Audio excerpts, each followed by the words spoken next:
Minyak goreng kemasan dirasakan sejumlah pedagang kebutuhan pokok di pasar tradisional Lakesi, Kota Parepare.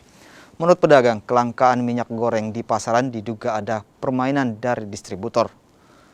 Untuk memenuhi kebutuhan, para pedagang memilih menjual minyak goreng curah yang dijual Rp20.000 per kilogram. Pedagang yang menjual kebutuhan pokok di pasar Lakesi juga mengeluhkan pembagian minyak goreng kemasan bersubsidi yang tidak merata. Minyak goreng kemasan bersubsidi hanya dijual pada saat tertentu.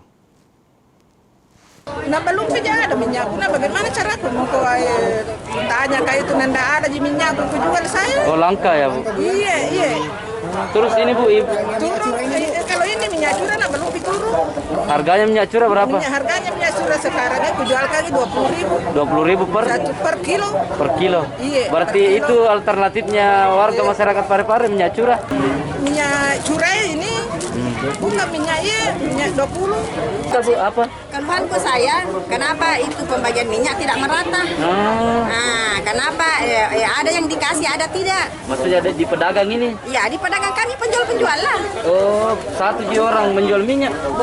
Tidak satu, cuman ada yang kebagian, ada tidak. Maksudku saya begitu, maunya itu biarlah sedikit, yang penting merata. Oh, dikasih. Ya, begitu maksud saya.